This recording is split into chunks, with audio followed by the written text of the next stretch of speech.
నమస్తే, welcome to NS TV. ముందుగా వార్తల్లోని ముఖ్యాంశాలు. భారత రాష్ట్ర సమితి వర్కింగ్ ప్రెసిడెంట్ కేటీఆర్ ఆదేశాల మేరకు చొప్పదండి మాజీ ఎమ్మెల్యే సుంకే రవిశంకర్ రాష్ట్ర ప్రభుత్వ వైఫల్యాలపై మరియు రైతుల సమస్యలపై గళమెత్తారు. ప్రస్తుత కాంగ్రెస్ ప్రభుత్వం అనుసరిస్తున్న ప్రజా వ్యతిరేక విధానాలను నిరసిస్తూ ఆయన పలు డిమాండ్లను తెరపైకి తెచ్చారు. గత బీఆర్ఎస్ ప్రభుత్వంలో రైతులకు అందించిన 24 గంటల ఉచిత విద్యుత్ను ప్రస్తుత ప్రభుత్వం అస్తవ్యస్తంగా చేసిందని మండిపడ్డారు. మద్దతు ధరతో పాటు కాంగ్రెస్ పార్టీ ఎన్నికల హామీలో ఇచ్చిన 500 రూపాయల బోనస్ వెంటనే ప్రతి రైతుకు చెల్లించాలని డిమాండ్ చేశారు.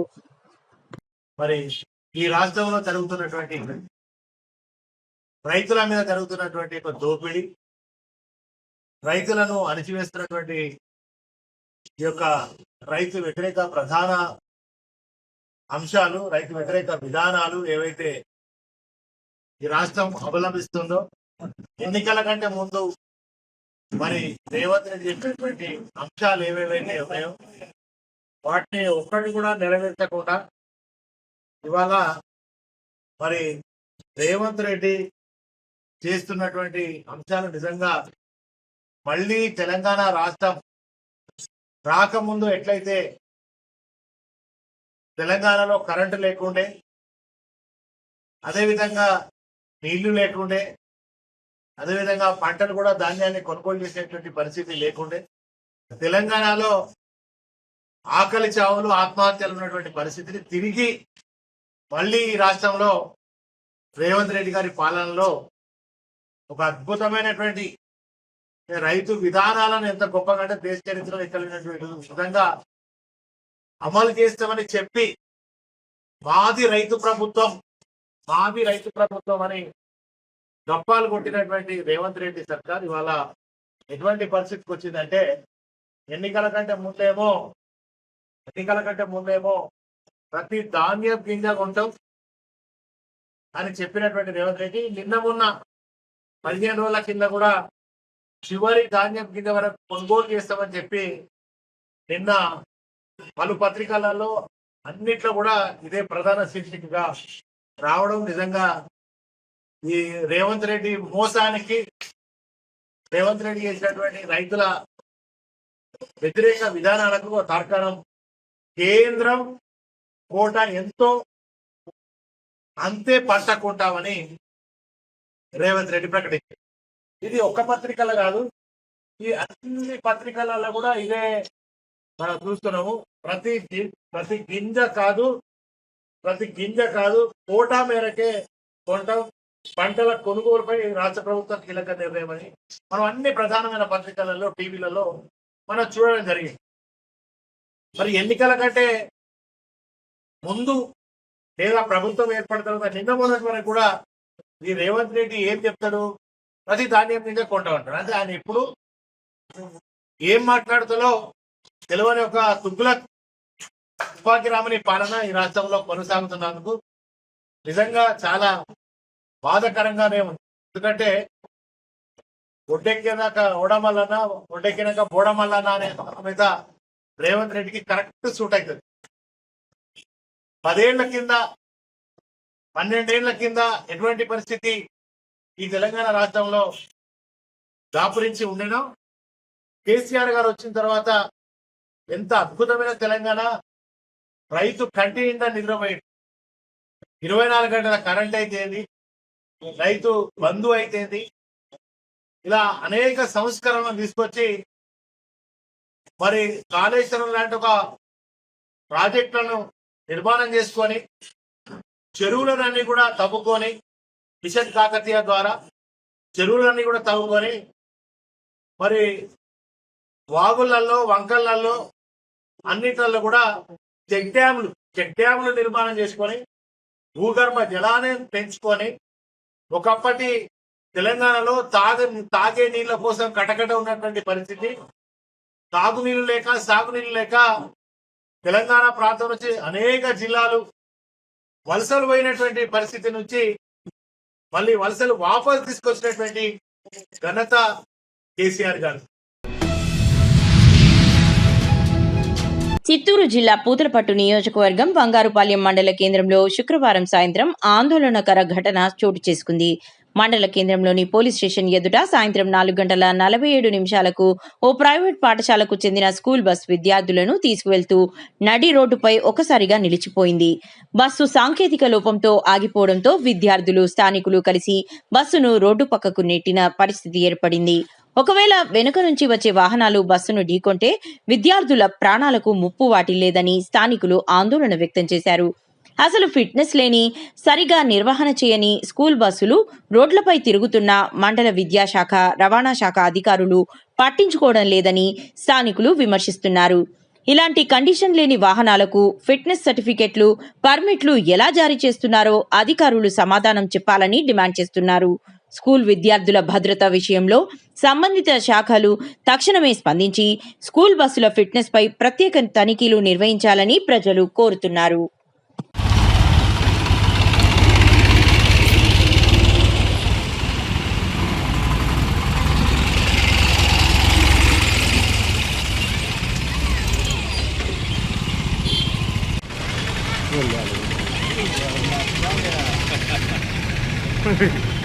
ఎందుకన్నా వీడియో చూస్తారు?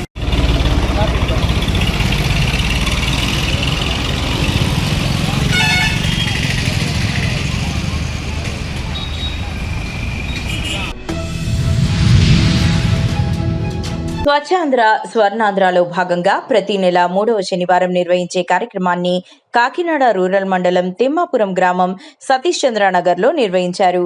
ఈ కార్యక్రమానికి ముఖ్య అతిథిగా జిల్లా కలెక్టర్ హరేంద్ర ప్రసాద్ పాల్గొన్నారు.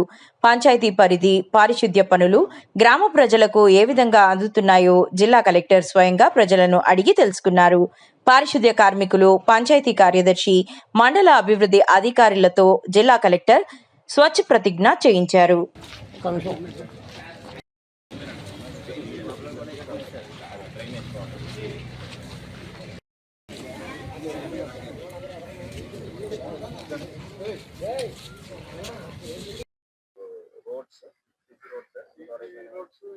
చాలా ఏవర్స్ ఉన్నాయి సార్.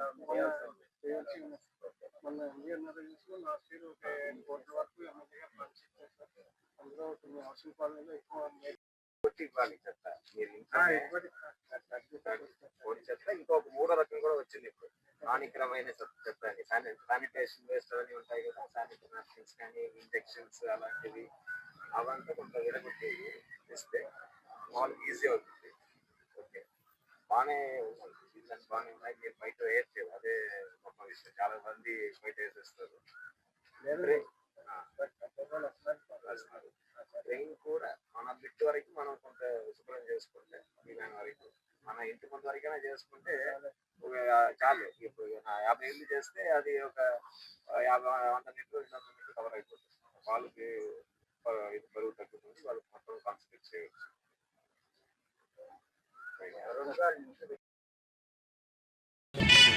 అలా ఎక్కడ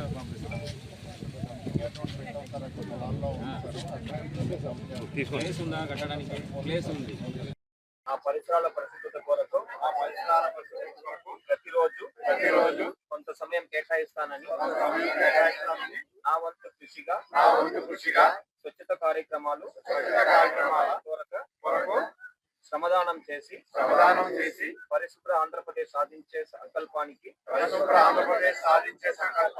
కట్టుబడి ఉంటానని ఈ రోజు పరిశుభ్రత గురించి నేను వేసిన ఈ ముందడుగు ఆంధ్ర రాష్ట్రాన్ని పరిశుభ్రంగా ఉంచటంలో సహాయం చేస్తుందని నమ్ముతూ ఈ రోజు నుండి నా తోటి వారికి కూడా స్వచ్ఛతపై అవగాహన కల్పించే దిశగా ప్రయత్నిస్తానని, భవిష్యత్తు తరాలకు ఆరోగ్యవంతమైన సుభిక్షమైన ఆనందకరమైన ఆంధ్ర రాష్ట్రాన్ని నిర్మాణించడానికి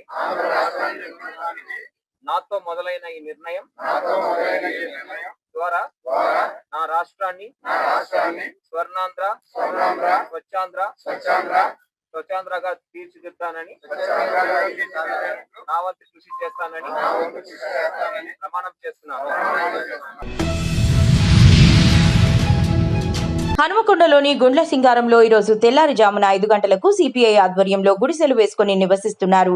గత 3-4 సంవత్సరాల నుంచి ఇల్లు లేక నిరుపేద వాళ్ళు గవర్నమెంట్ భూముల్లో ఇల్లు నిర్మించుకొని కూలి పనులకు వెళ్తుంటారు. అయితే ప్రభుత్వం, రెవెన్యూ అధికారులు, పోలీసులు 5 జేసీబీలతో కూల్చివేశారు. గత 10 రోజుల్లో క్రితం హనుమకొండలోని గోపాల్పూర్లో కూల్చివేశారు. ఇప్పుడు గుండ్ల సింగారంలో అదే పరిస్థితి నెలకొంది. గుండ్ల సింగారంలో ఉధృత పరిస్థితి నెలకొంది. పోలీసులు, గుడిసెవాసుల మధ్య వార్ జరుగుతోంది. 50 మందిని అరెస్టు చేసి స్టేషన్కు తరలించారు.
మహబూబ్ నగర్ జిల్లా మధునాపూర్ మండలంలో ప్రకృతి వ్యవసాయం మీద అవగాహన సదస్సు నిర్వహించారు.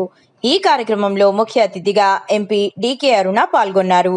ఆమె మాట్లాడుతూ ఇప్పటి కాలం అందరూ రసాయన ఎరువులతో వ్యవసాయం చేస్తున్నారని, ఇలా చేయడం వల్ల మనుషులకు రోగాలు వస్తాయని, ప్రతి ఒక్క రైతు సేంద్రియ ఎరువులతో పంటలు పండించాలని కోరారు. అదేవిధంగా ఈ కార్యక్రమంలో బీజేపీ నాయకులు డోకూర్ పవన్ కుమార్ రెడ్డి, కొండా ప్రశాంత్ రెడ్డి, రైతులు పాల్గొన్నారు.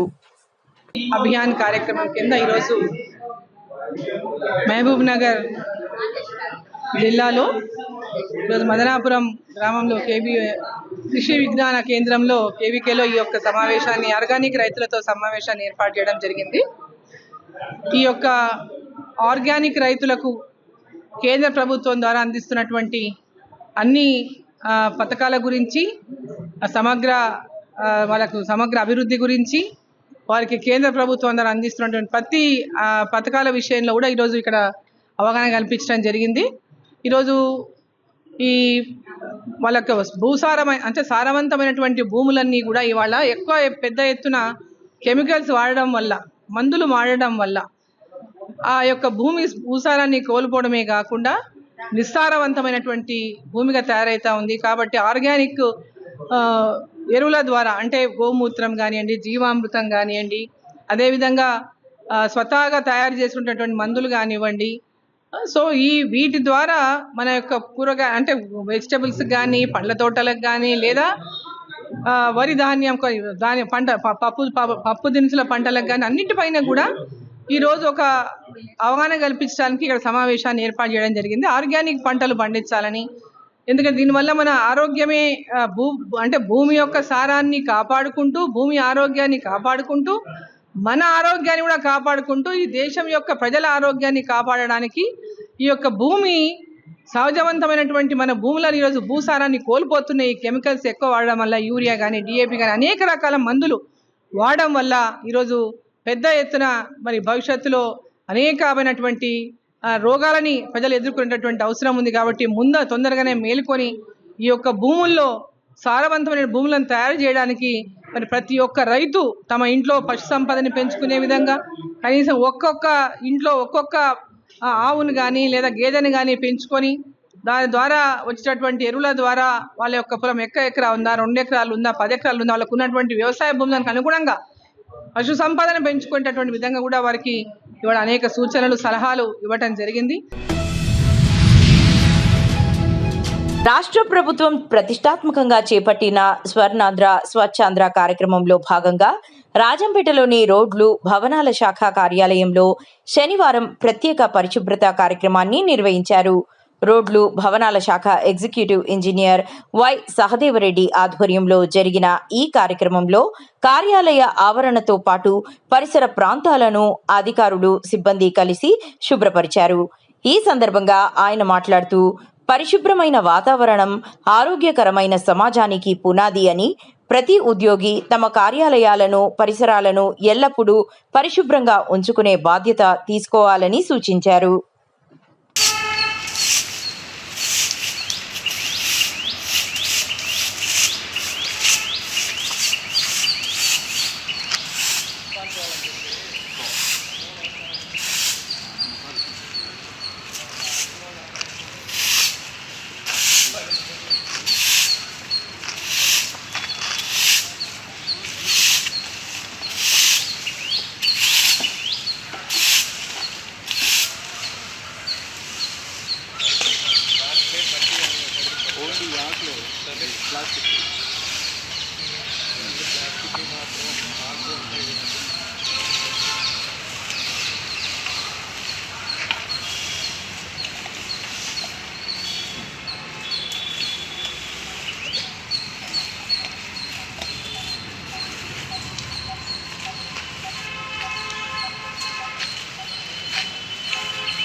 ప్రతిరోజు కొంత సమయం కేటాయిస్తానని నా వంతు కృషిగా స్వచ్ఛతా కార్యక్రమాల కొరకు శ్రమదానం చేసి పరిశుభ్ర ఆంధ్రప్రదేశ్ సాధించే సంకల్పానికి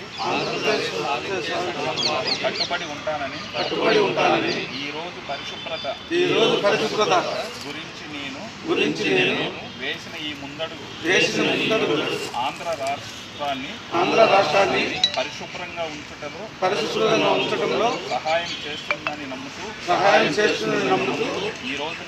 ఈ రోజు నుండి నా తోటి వారికి కూడా స్వచ్ఛతపై అవగాహన కల్పించే దిశగా ప్రయత్నిస్తానని భవిష్యత్ తరాలకు ఆరోగ్యవంతమైన సుభిక్షమైన ఆనందకరమైన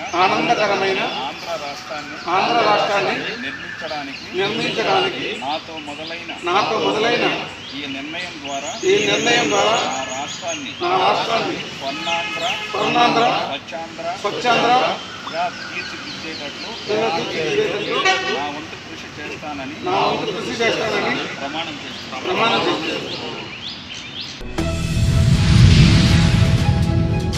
కరీంనగర్ జిల్లా కేంద్రంలో జూనియర్ కాలేజీల అడ్మిషన్ల ప్రక్రియపై పలు ప్రశ్నలు తలెత్తుతున్నాయి. కొత్త విద్యా సంవత్సరం ప్రారంభమవుతున్న నేపథ్యంలో విద్యార్థులు, తల్లిదండ్రులు అడ్మిషన్ల కోసం కళాశాలలను ఆశ్రయిస్తున్నారు. అయితే ఈ విద్యా సంవత్సరానికి సంబంధించి కొన్ని జూనియర్ కాలేజీలకు రెన్యువల్ అప్రూవల్ ఇంకా రాలేదని విద్యార్థి సంఘాలు, ప్రజా సంఘాల నాయకులు ఆరోపిస్తున్నారు. అప్రూవల్స్ లేకుండానే కాలేజీ యాజమాన్యాలు అడ్మిషన్లు చేపట్టడం ఎంతవరకు చట్టబద్ధమని వారు ప్రశ్నిస్తున్నారు.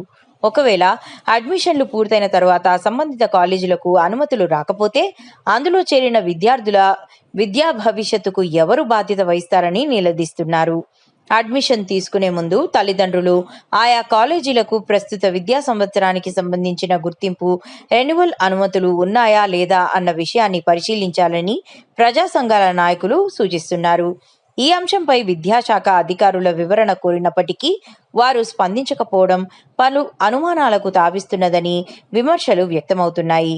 అప్రూవల్స్, అడ్మిషన్ల వ్యవహారంపై విద్యాశాఖ స్పష్టత ఇవ్వాలని విద్యార్థి సంఘాలు, ప్రజా సంఘాల నాయకులు డిమాండ్ చేస్తున్నారు. కరీంనగర్ పట్టణంలో ఈ సంవత్సరం 2025-26-27 సంవత్సరం అకాడమీకి సంబంధించిన దానికి ఇంటర్మీడియట్ ఈరోజు కళాశాల రెన్యువల్కి అప్లై చేసుకోకముందే ఈరోజు ఇంటర్మీడియట్ అడ్మిషన్ చేస్తున్న పరిస్థితి కరీంనగర్లో ఉన్నది. ఇప్పటి వరకు కూడా ఈరోజు రెన్యువల్ డేట్ అయిపోయినా కానీ ఇంతవరకు కూడా అప్లై చేయకుండా ఈరోజు అడ్మిషన్ చేస్తున్న పరిస్థితి. ఒకవేళ ఈరోజు రెన్యువల్ సందర్భంలో ఒకవేళ దానికి రిజెక్ట్ అయితే ఈరోజు విద్యార్థుల భవిష్యత్తు ఏ విధంగా ఈరోజు వాళ్ళకి అష్యూరెన్స్ ఉంటుందని చెప్పేసి మేము ఎస్ఎఫ్ఐగా డిమాండ్ చేయడం జరుగుతుంది. కనీసం ఈరోజు కళాశాల యాజమాన్యాలు కావచ్చు, అధికారులు కావచ్చు ఎందుకు స్పందించడం లేదని చెప్పేసి మేము ఎస్ఎఫ్ఐగా డిమాండ్ చేయడం జరుగుతుంది. ఇంటర్మీడియట్ ఆఫీసర్కు ఈరోజు కళ్ళు కనబడడం లేదా అని చెప్పేసి మేము ఎస్ఎఫ్ఐగా ప్రశ్నించడం జరుగుతుంది. ఎందుకోసం అంటే రెన్యువల్ సంబంధించి ప్రతి సంవత్సరం చేసుకోవాల్సిన అవసరం ఉంటుంది. మరి రెన్యువల్ డేట్ అయిపోయినప్పుడు కూడా మరి ఎందుకు వాళ్ళు కనబడట్లేదు? అదేవిధంగా రెన్యువల్ డేట్ అయిపోయిన కళాశాల పైన ఎందుకు ఈరోజు ఇంటర్మీడియట్ ఆఫీసర్లు వాళ్ళపైన చర్యలు తీసుకోవాలని చెప్పేసి మేము ఎస్ఎఫ్ఐగా డిమాండ్ చేయడం జరుగుతుంది. కాబట్టి ఎస్ఎఫ్ఐ ఒకటి డిమాండ్ చేస్తాం, ఏదైతే రెన్యువల్ సంబంధించిన చేసుకుని వాళ్ళు ఎవరైతే ఉన్నారో వాళ్ళపైన కఠినమైన చర్యలు తీసుకోవాలని చెప్పేసి, అదేవిధంగా విద్యార్థుల భవిష్యత్తులతో ఆటలాడుతున్న ఈరోజు జూనియర్ కళాశాల యాజమాన్యాలపైన కూడా చర్యలు తీసుకోవాలని చెప్పేసి ఎస్ఎఫ్ఐగా డిమాండ్ చేయడం జరుగుతుంది. మీ పేరు? నా పేరు శ్రీకాంత్, ఎస్ఎఫ్ఐ జిల్లా కార్యదర్శి. ఈరోజు కరీంనగర్లో ఇంటర్మీడియట్ కాలేజీలో చదివే విద్యార్థుల దగ్గర నుంచి అడ్మిషన్లు తీసుకుంటున్నారు. కానీ వాళ్ళకి రెన్యువల్ అప్రూవల్స్ రాకముందుకే ఈ కాలేజ్ యాజమాన్యం అనేవాళ్ళు విద్యార్థుల దగ్గర నుంచి అడ్మిషన్లు తీసుకుంటున్నారు. కానీ రేపు ఆ అప్రూవల్స్ అనేవి ఒకవేళ రిజెక్ట్ అయితే ఈ విద్యార్థుల పరిస్థితి ఏంటిది? కాలేజా లేకపోతే ప్రభుత్వమా లేకపోతే ఇంటర్మీడియట్ బోర్డా? వీళ్ళ పరిస్థితి, విద్యార్థుల పరిస్థితికి బాధ్యులు ఎవరు? ఈరోజు మేము ఎస్ఎఫ్ఐగా డిమాండ్ చేస్తున్నాం, రెన్యువల్ అనేది చేసుకోవాలి. ప్రతి ఇంటర్మీడియట్ విద్యా సంస్థ అనేది రెన్యువల్ చేసుకోవాలని మేము డిమాండ్ చేస్తున్నాం. ప్రస్తుతం ఉన్న పరిస్థితులలో 2026-27 సంవత్సరానికి కావచ్చు, ఇప్పుడు ఏదైతే జూనియర్ కాలేజీలు రన్ అవుతున్నాయో కరీంనగర్ జిల్లా కేంద్రంలో, వీటికి రెన్యువల్ అప్రూవల్స్ అనేటివి ఇంకా రాలేదు అని తెలుస్తున్నది. మరి కాలేజీలు అన్నీ కూడా అడ్మిషన్స్ తీసుకుంటాయి, ఇదంతా చట్టబద్ధమేనా? ఇదంతా చట్ట విరుద్ధం. ఇప్పటికి కూడా రెగ్యులర్ డిఐఓలు లేరు. గతంలో కూడా ఎపిఎస్సి డిఐఓలు కూడా కోచింగ్ పేరుతోటి, అకాడమీ పేరుతోటి ఇంటర్ తరగతి క్లాసులను కూడా నడిపిస్తున్నటువంటి సందర్భాలు కూడా మేము సంబంధించినటువంటి ఎపిఎస్సి డిఐఓలు కూడా రాతపూర్వకంగా మేము ఇచ్చినటువంటి సందర్భాలు ఉన్నాయి. అయినప్పటికీ కూడా వాళ్ళు కూడా నిమ్మకు నీరెత్తినట్టు వివరిస్తూ ఉన్నారు. కాబట్టి తక్షణమే ఆ యొక్క అడ్మిషన్లు చేస్తున్నటువంటి ఆ కళాశాల పైన కూడా క్రిమినల్ కేసులు నమోదు చేసి జైలుకు పంపాలి. నిర్లక్ష్యంగా వివరిస్తున్నటువంటి అధికారుల పైన కూడా సస్పెండ్ చేయాలని చెప్పి మేము పీటీఎస్ పక్షాన్ని డిమాండ్ చేస్తా ఉన్నాం. కాకినాడ జిల్లా జగ్గంపేటలో కూటమి ప్రభుత్వంపై సామాజిక ఉద్యమకారుడు పారంశెట్టి సూర్యచంద్ర సంచలన ఆరోపణలు చేశారు. ఆయన బూరుగుపూడిలోని తన నివాసంలో ఏర్పాటు చేసిన మీడియా సమావేశంలో మాట్లాడుతూ నియోజకవర్గంలో అభివృద్ధి కంటే అక్రమాలకే పెద్దపీట వేశారని మండిపడ్డారు. ఈ సందర్భంగా ఆయన మాట్లాడిన పూర్తి వివరాలతో జగ్గంపేటలో అభివృద్ధి కంటే అక్రమాలకే పెద్దపీట అన్నారు. పారంశెట్టి కూటమి ప్రభుత్వం 2 ఏళ్ల పాలనలో జగ్గంపేట నియోజకవర్గంలో 90% అవినీతి, కేవలం 10% మాత్రమే అభివృద్ధి జరిగిందని సామాజిక ఉద్యమకారుడు పారంశెట్టి సూర్యచంద్ర ఆరోపించారు. అందరికీ నమస్తే అండి. పాటంశెట్టి సూర్యచంద్ర, జగ్గంపేట నియోజకవర్గం ఇండిపెండెంట్ ఎమ్మెల్యే అభ్యర్థిని. కూటమి ప్రభుత్వం ఏర్పడి 2 సంవత్సరాలు పూర్తవుతున్న సందర్భంగా బూరుగుపూడి గ్రామంలో మా ఇంటి వద్ద ఏర్పాటు చేసిన మీడియా సమావేశానికి వచ్చినటువంటి మీడియా సోదరులందరికీ, ప్రతి ఒక్కరికి కూడా పేరు పేరున హృదయపూర్వక కృతజ్ఞతలు. ఆంధ్రప్రదేశ్ రాష్ట్రంలో దేశవ్యాప్తంగా 2024 సంవత్సరంలో జరిగినటువంటి సార్వత్రిక ఎన్నికల్లో అత్యంత ఘన విజయం సాధించిన కూటమి ప్రభుత్వానికి, నరేంద్ర మోదీ గారికి, చంద్రబాబు గారికి, శ్రీ పవన్ కళ్యాణ్ గారికి, మా జగ్గంపేట నియోజకవర్గ శాసనసభ్యులు శ్రీ జ్యోతుల్ నెహ్రూ గారికి, మా ఎంపీ సభ్యులు శ్రీ తంగెళ్ళ ఉదయ శ్రీనివాస్ గారికి, తెలుగుదేశం, బీజేపీ, జనసేన కార్యకర్తలందరికీ కూడా ప్రతి ఒక్కరికి కూడా శుభాకాంక్షలు తెలియజేస్తా ఉన్నాను.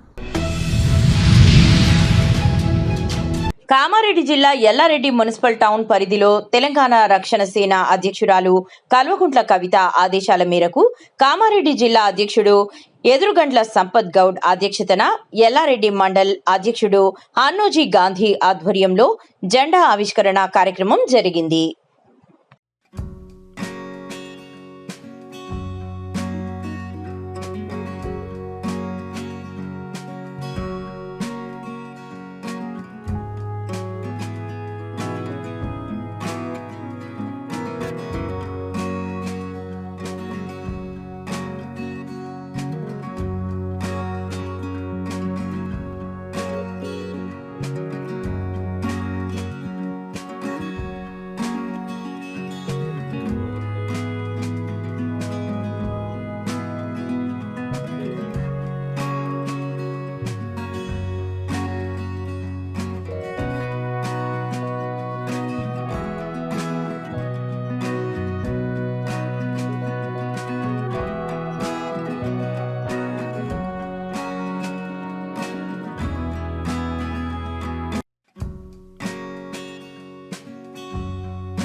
ఇది అభివృద్ధి అంటారా? ప్రజల ప్రాణాలతో చెలగాటమంటారా?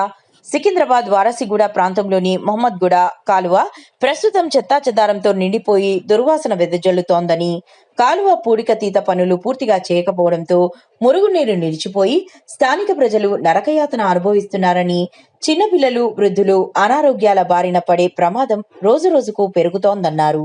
గతంలో ఇదే కాలువ ఒక చిన్నారి ప్రాణాన్ని బలిగొందని, కాలువలో పడిపోయిన చిన్నారి కొట్టుకుపోయి అశోక్ నగర్ నాలాలో మృతదేహంలా లభించిన ఘటనను స్థానికులు ఇంకా మర్చిపోలేదన్నారు. అయినా అధికారుల్లోనూ ప్రజాప్రతినిధుల్లోనూ చలనం కనిపించడం లేదని కాలనీ వాసులు ఆవేదన వ్యక్తం చేస్తున్నారు. ఇటీవల కురిసిన వర్షాలకు కాలనీలు జలమయమయ్యాయి. ఇళ్లలోకి నీరు చేరి ప్రజలు తీవ్ర ఇబ్బందులు పడ్డారని, అయినప్పటికీ సమస్యకు శాశ్వత పరిష్కారం చూపాల్సిన అధికారులు, ప్రజాప్రతినిధులు మాత్రం కేవలం హామీలకే పరిమితమయ్యారని విమర్శలు వినిపిస్తున్నాయి. మరింత ఆశ్చర్యకరమైన విషయం ఏమిటంటే, సుమారు 20 రోజుల క్రితం కాలువలో పూడికతీత చేపట్టినా తీసిన మట్టిని కాలువ పక్కనే వదిలేశారు. వర్షం పడగానే అదే మట్టి మళ్లీ కాలువలో కలుస్తుందని స్థానికులు మండిపడుతున్నారు. ఇది ప్రజాధనం వృధా చేయడం కాదా అనే ప్రశ్నలు తలెత్తుతున్నాయి. స్థానిక ఎమ్మెల్యేకు, మాజీ కార్పొరేటర్కు, సంబంధిత అధికారులకు ఎన్నిసార్లు ఫిర్యాదు చేసినా ఎలాంటి స్పందన లేదని ప్రజలు వాపోతున్నారు. ప్రమాదం జరిగిన తరువాత స్పందించే బదులు ముందే చర్యలు తీసుకొని మరో విషాదాన్ని అడ్డుకోవాలని కోరుతున్నారు. స్థానికుల ఆరోగ్యం, భద్రతా దృష్ట్యా వెంటనే శాశ్వత పరిష్కారం చూపాలని కాలనీ వాసులు డిమాండ్ చేస్తున్నారు. నా పేరు ఎండి నజీరు. నేను ఉండేది వారసుగూడ మహమ్మద్గూడ కాలువకాడ ఉంటా. ఇది జిహెచ్ఎంసీలకు కంప్లైంట్ ఇస్తే పట్టించుకుంటలేరు. పద్మారావు సాబ్ కూడా రోజు ఇంట్లో పండుకుంటూ అసలు కనబడతలేడు. ఎక్కడైనా ఫంక్షన్లు ఉంటే, ఏదైనా ప్రోగ్రాంలు ఉంటే కనబడుతుండు. జిహెచ్ఎంసీలో కంప్లైంట్ పెడితే ఏం పట్టించుకుంటలేరు. ఒక్కసారి తీసి ఆడ బయట పడేసిరు. ఇప్పుడు దాకా తీయలే అది. లోపల నాలా మొత్తం అట్లనే ఉంది. మొత్తం క్లీన్ చేయాలి అది. ఇప్పుడు ఇన్ని వర్షాలు వస్తే ఒక వర్షానికి ఇట్లా ఉంది. మళ్ళా వచ్చే ఏడాది ఇప్పుడు వచ్చే వర్షాలకు ఏమవుతుంది, ఇండ్లలో మొత్తం కుసాయిస్తుంది. ఇది క్లీన్ ఎవరు చేస్తారు? జిహెచ్ఎంసీలో కంటే వస్తున్నాం ఒకటే మాట, వేరే మాట పట్టించుకుంటలేరు. ఎవరికి చెప్పాలి? పద్మారావు సార్ ఆడ, కౌన్సిలర్ ఎక్కడ ఉన్నారు అర్థమైతే లేదు, లీడర్స్ కనబడతలేరు. దీనికి ఎవరు బాధ్యతలు? జిహెచ్ఎంసీలు రావాలి, వాళ్ళకు పెట్టి క్లీన్ చేపియాలి. ఒక్కసారి క్లీన్ చేసి బయట పడేసిరు వర్షానికి వచ్చి. మళ్ళీ ఇప్పుడు దాకా ఏం లేదు. ఈ ఎవరికి చెప్పాలి ఈ బాధ? పబ్లిక్ ఎవరు ఎట్లా ఈ పబ్లిక్ సఫర్ అవుతారు. ఈ వాసనకు గీసనకు జ్వరాలు వచ్చి పడిపోతున్నారు పిల్లలు. ఏం చేయాలి? ఎవరికి చెప్పాలి సార్ ఇది? ఆఫీసర్స్ పట్టించుకుంటలేరు, ఎవరు పట్టించుకుంటలేరు. దీనికి ఎవరు బాధ్యతలు? ఎవరు దీనికి మీరు చెప్పండి. రెస్పాన్సిబిలిటీ ఎమ్మెల్యేకి ఉంటుంది కదా. మళ్ళీ ఎమ్మెల్యే పట్టించుకోకపోతే ఎవరు చేస్తారు ఇది? చూడండి, ఇక్కడ చాలా ప్రాబ్లంలో ఉన్నారు. మీరు ఎమ్మెల్యే గారికి ఒకసారి చెప్పిరా? మా వాళ్ళు చెప్పారు. ఎమ్మెల్యేకి కూడా కంప్లైంట్ పెట్టారు. ఆల్రెడీ జిహెచ్ఎంసీలకు కూడా కంప్లైంట్ పెట్టారు. జిహెచ్ఎంసీలు వస్తురు పోతురు. చేస్తాం ఇవాళ కాదు రేపు, ఇవాళ అక్కడ పెట్టినాం ఇక్కడ పెట్టినాం అంటే, ఇక్కడ పెద్ద నాలా ఇది. పెద్ద నాలా ఇది. మొత్తం క్లీన్ చేయాలి. ఇది క్లీన్ చేస్తే మొత్తం ఫ్రీగా వెళ్ళిపోతుంది. మొత్తం డౌన్ ఉంది ఇది. నామల్గుండు, సీతాఫల్ మండి, ఆర్ట్స్ కాలేజ్, మహమ్మద్గూడ, శ్రీనివాస్ నగర్ మొత్తం ఇదే డౌను. ఇక్కడే నిండిపోతుంది. లాస్ట్ ఇయర్ మేము పాప చచ్చిపోయింది అది పక్క గల్లీలో. గోడ కూలి చచ్చిపోయి అశోక్ నగర్లో వెళ్ళింది. ఇట్లాంటి దానికి పట్టించుకోవాలి మీరు. ఎవరు? ఎమ్మెల్యే సార్, మీకు రిక్వెస్ట్ చేస్తున్నాం, చేయండి ఇది పని. ఈడ వారిస్గూడ సికింద్రాబాద్ మోరీ ఉంది. చాలా చెత్త జామ్ అయిపోతుంది. మొత్తం మట్టి గట్టి మొత్తం జామ్ అయిపోయింది. ఎన్నిసార్లు చెప్తే కూడా ఈడ కంప్లైంట్ ఎవరు పట్టుకుంటే లేడు. ఎందుకంటే మొత్తం క్లీన్ చేయాలా పడుతుంది. ప్రతిసారి తీస్తారు, కొంచెం మట్టి రోడ్ పైన పెట్టేస్తారు. ఐదు రోజులు ఉంటుంది ఎట్లనే. కానీ పని అయితే ఏం కాదు. ఈడ నుంచి పాడ్చిగుట్ట, అంబర్ నగర్ దాకా జామ్ అవుతుంది. కానీ ఏం పని కాదు. ఈడ వారిస్గూడలో మస్తు నీళ్ళు వస్తుంది. ఈడ పిల్లలు కొట్టుకోపోతే కూడా ఎవరికి బాధ్యత ఎవరికి లేదు. ఎందుకంటే మన ఫెసిలిటీ మనం చూడాలి. ఎవరు ఉంటారో వాళ్ళకి బాధ ఉంటుంది.